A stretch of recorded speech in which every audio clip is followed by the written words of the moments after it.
Here. Okay, so it says we are officially being live streamed. We are just going to make sure Zoom and YouTube made the handshake and that we are indeed live. So bear with us 1 second, folks.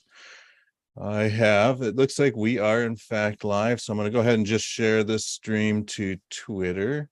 I do have a very important guest here, Eric Vander. He is the CEO and founder of the Godwoken blockchain. Big thank you, Eric, for stopping by the channel today. And I'm looking forward to, hearing more about Godwoken and, what it stands for and what your vision is and things like that. So, if you want to go ahead and introduce yourself, and we'll plug your socials here in a second. Sure. Feel free to do so. Yeah, so let me readjust my mic here. I don't know if you can. So. Oh, you're good. Yep. Okay, I'm good. Okay, so I won't fiddle with that. Yeah. So some of you, if you've been following the Nervos ecosystem, may already know me. I was the head of developer relations for about a year at the Nervos Foundation, which oversees the Nervos network blockchain. So not to be confused, I'm going to throw that out there while I'm up here, because sometimes people say, the Nervos Foundation is not the blockchain itself, and that actually runs independently. So I was there for a year, and during that period, Godwoken was incubated within the Nervos network, or in the Nervos Foundation, and was released as an L2 to that.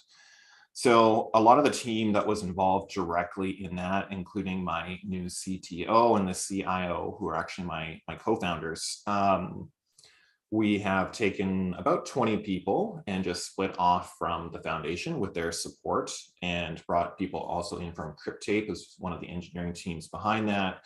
We have people from other companies like Apple. We have advisors from Filecoin. We have advisors from actually like Blizzard and things like that, who have come on to join us as well in this new company and endeavor. So we're pretty excited to, be blazing sort of our own path, creating our own identity, and, pushing a whole new direction. Yeah, that's awesome. And one thing I'll just say is it's exciting to hear that you have all these different collaborations from all these different corners of the crypto ecosystem. And I do think, like, man, what you guys are doing at Godwoken, it's almost like you're bringing this new type of energy from the graphics you're putting out to the teaser videos and stuff like that. Like, I saw this and I was like, yes, I am like all over this. Like, let's go, So like, man, I like how you guys are kind of spinning this off and the direction you're taking with it. What have some of the challenges been for you and the team at Godwoken, and how could the community maybe help? Yeah, what are some of the challenges? I mean, obviously there's a lot of challenges of starting any, sort of new company, even though we've essentially had a bit of a hot start, because we're coming out of the Nervos Foundation. So we're coming out with those sort of connections and relationships and an experienced team, right? So none of us are really new at this. We've been at this for a little while, which is great. So that's the benefit. The downside is, of course, we are a new entity.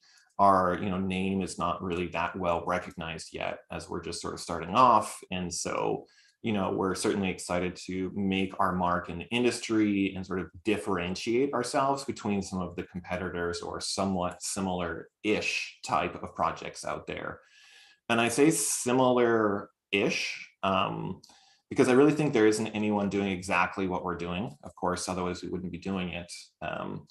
And I think that will be sort of one of the biggest challenges, is just saying, hey, look, we are not doing this. I think it really comes down to what we're seeing in, for example, play to earn or GameFi or these sort of things. And that's not what we're doing. So even though we're in the game space, we don't consider ourselves a GameFi blockchain or a play to earn blockchain, which is what we're sort of seeing in the ecosystem. So how can people support us? Really, I think, honestly, people have been so amazing so far.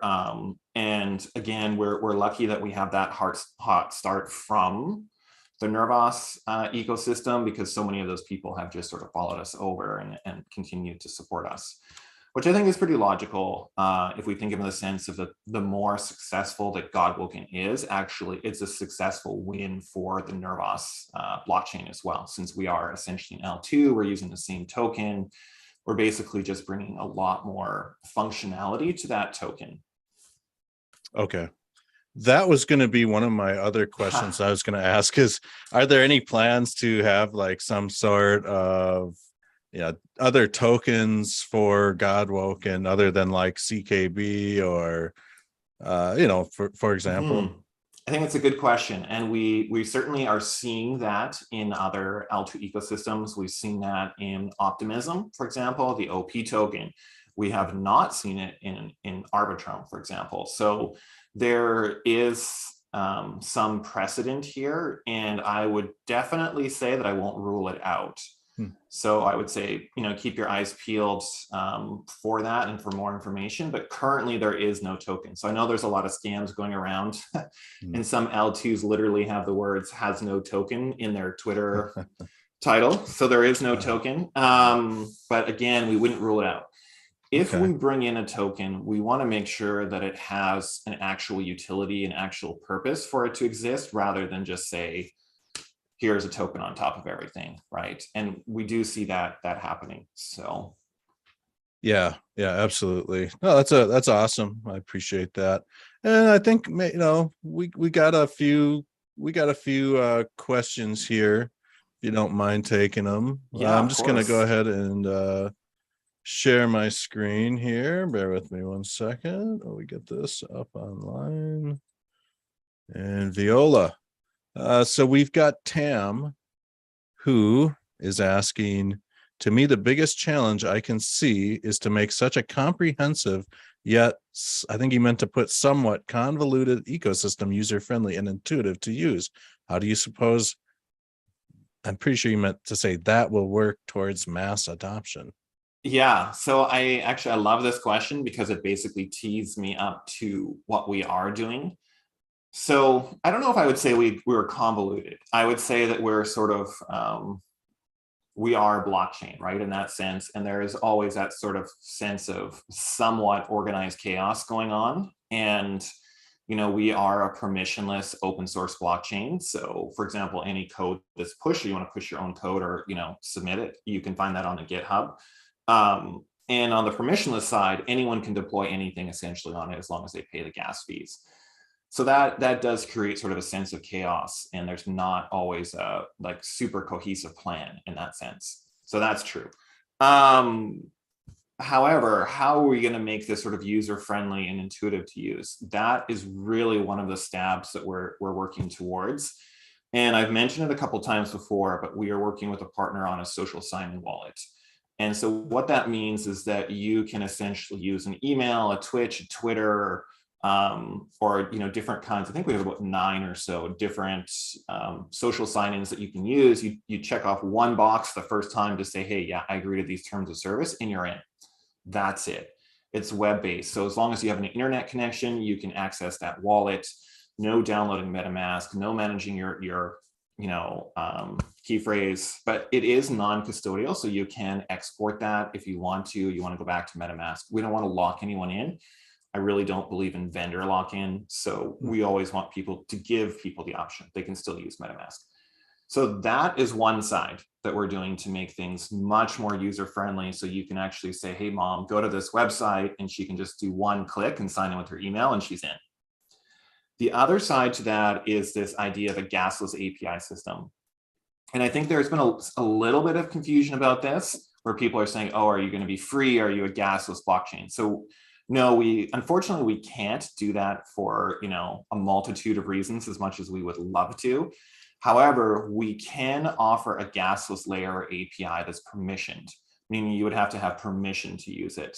And once that permission is granted, and either it's like prepaid or you have like a small trial version of free gas, the idea here is that it's essentially prepaid for the end user. So when your mom does use that wallet for social sign-in and she wants to go collect her free NFT, then she can do that without onboarding any, using her credit card or buying CKB to get started, because that's, one of the main friction points. And if you could imagine, like, every time we use Twitter, we had to pay for every transaction on Twitter, how many people would be using Twitter?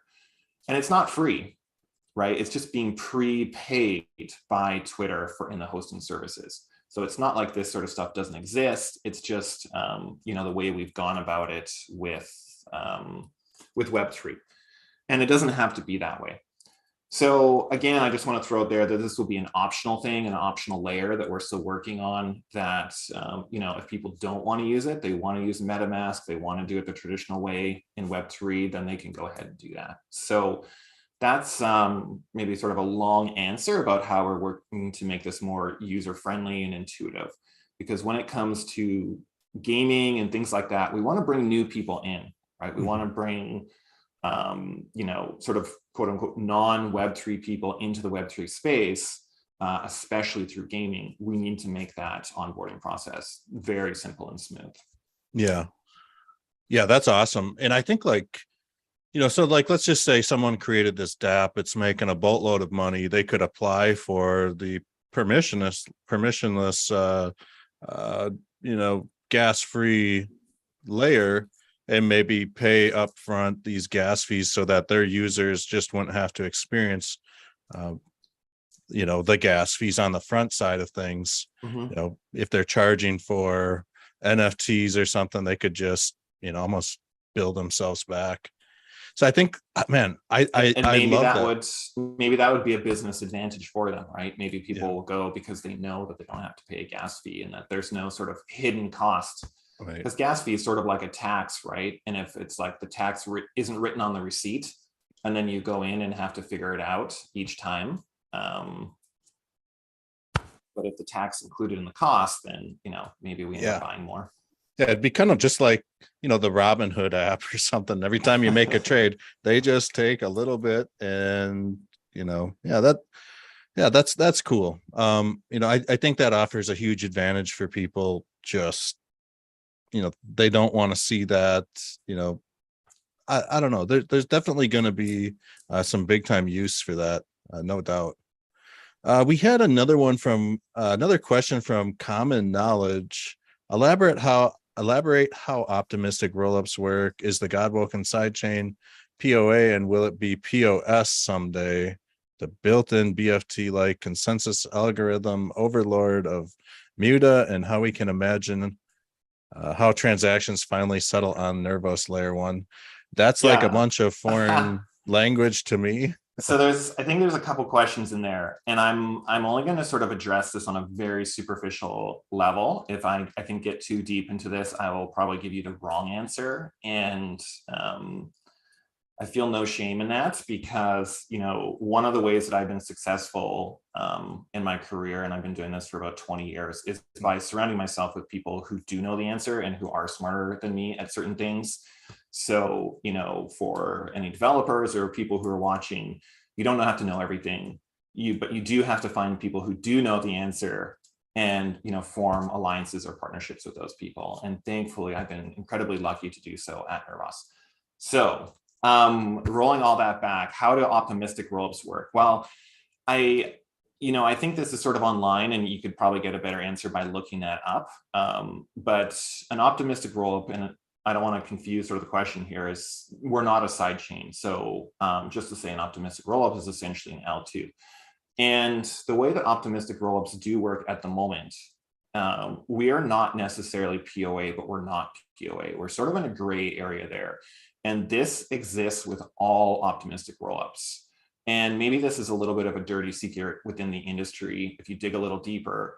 But whether it's Optimism, Arbitrum, and these ecosystems that are huge compared to us, we're all evolving how we do this. And so this is actually on our roadmap, our 3-part roadmap. And so, Vitalik calls optimistic rollups, we're essentially L2s on training wheels still. And it gives us advantages and disadvantages. And so currently, it is very centralized. Like, let's be honest here. but thankfully we get the benefits of the decentralized L1. So there's this trade-off here, and this is why we have such cheap gas fees, and we have potentially better speeds and all these sort of things, is that trade-off. So to try and answer this as quickly as possible, there's two more steps here, and we're working towards them. One is essentially to have decentralized validators that check every transaction, and how this is looking like it will work. And again, this is where Optimism and Arbitrum, who are like sort of the heavyweights in the industry, are also working towards this, is each transaction that comes through essentially will be checked by a third party, either a whitelisted one or not. It depends on how that's going to shake out. And they will essentially stake money on checking those transactions. And if they find an error and they call it out, they will be rewarded for it. If they call it an error and it's not an error, then they will get slashed. So that's a very generalized direction of where everyone in the industry is working towards. The third step, and sort of the final step, which no one has yet solved for L2s, at least for optimistic rollups, is currently we have one write node. So when you're actually writing to the node, this is a huge weak point of L2s, is there's only one. We have multiple read nodes. Anyone can read for free. You can spin up your own L2 read, no problem. So how will we have multiple write nodes and it to be decentralized on L2s?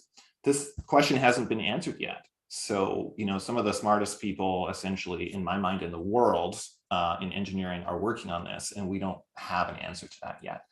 So I hope that sort of gives people sort of an understanding of where optimistic rollups are, and yet we are still essentially the most sophisticated L2 available. So we are essentially very cutting edge at Godwoken. We're right on the bleeding edge. So Muta. So I don't think we're calling it Muta anymore. Muta has become, why is my brain having a moment here? What are we calling it? What's our side chain? I don't know why I can't remember it, but do you remember? I don't, off the top of my head. Yeah, so there is a sidechain network, and for the moment, I don't know why it's escaped me early in the morning here, but it's not called Muta anymore. But we are working on a sidechain, and there would certainly be a certain amount of settlement or potentially staking on the L1. And this essentially is a framework where Godwoken is a specific blockchain, where instead we're working on a framework that would have a few thousand TPS. In many ways, it's somewhat similar to what Cosmos is doing, except for it's 100% EVM compatible, which is very important for adoption right now. And, I really won't talk about that as much because that's not a project that I'm in charge of. However, I will say, because it's a framework and not an actual blockchain, it can be customized depending on how you want your blockchain to work. Similar with Cosmos, they can make changes because it's their own. Nice. Yeah, no, that's that sounds good. Man, this is the part where I wish I had like this developer background, because I kind of understand what people are talking about here, but a lot of it just kind of goes over my head. But I mean, it just is what it is.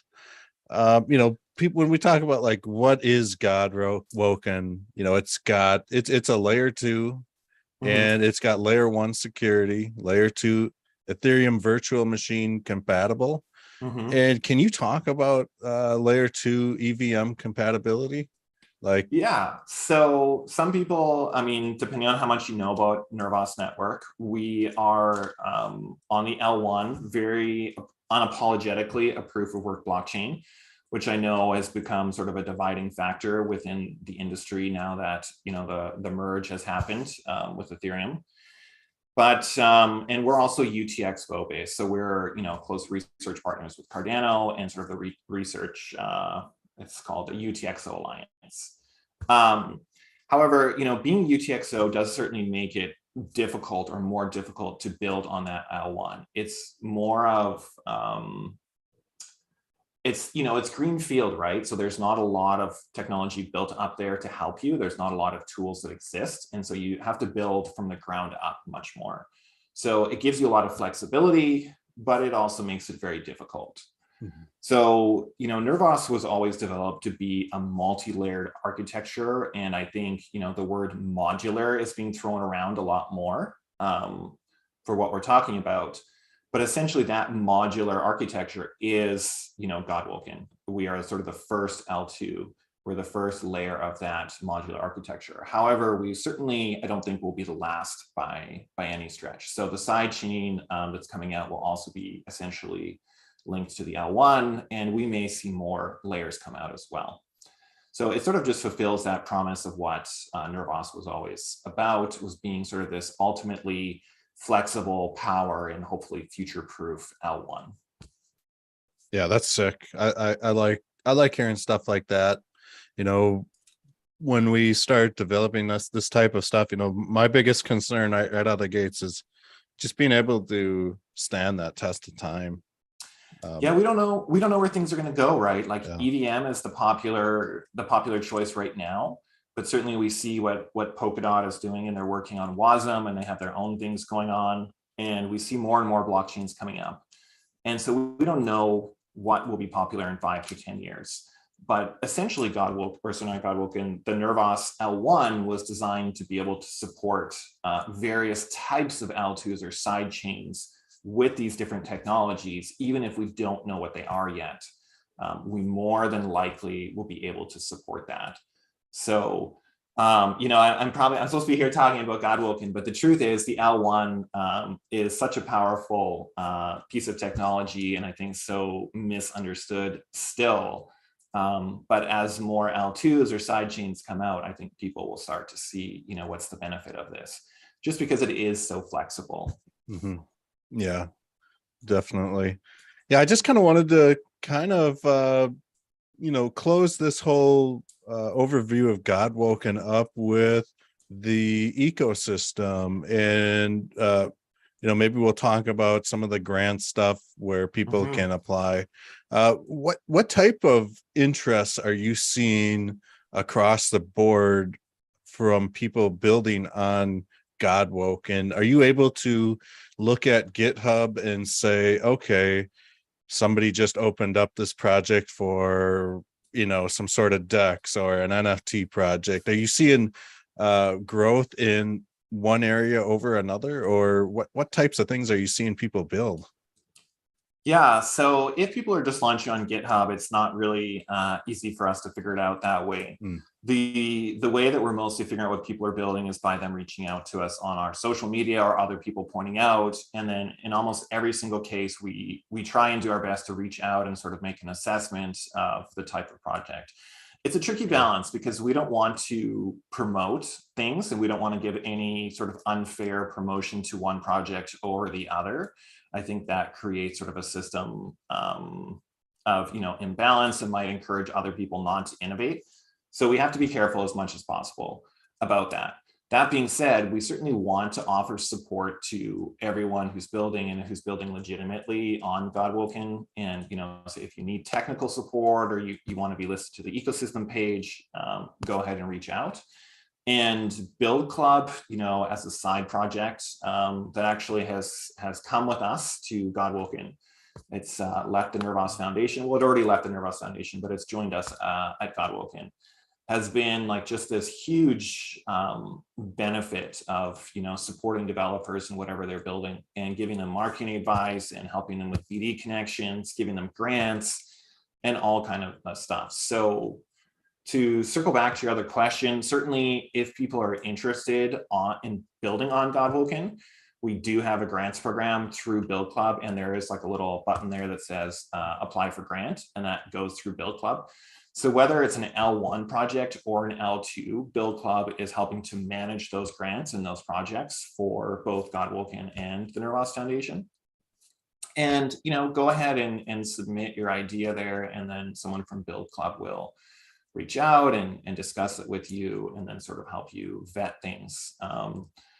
But I would, again, really encourage you to take advantage of that, because it is there for people to use. And it's funny because, I try and encourage people, like, we want you to have this money. We want you to be successful. We want you to take this grant. So we're not there to cut down your idea or whatever else. We want to help build you up into something awesome. So, and really, hopefully that's what community is about. It's just supporting each other. Yeah, absolutely. And I think there's probably a lot of people that will watch this video that at one point or time, they'll say, you know what, I've got this kick-ass idea. I don't have the right resources to conceptualize this idea and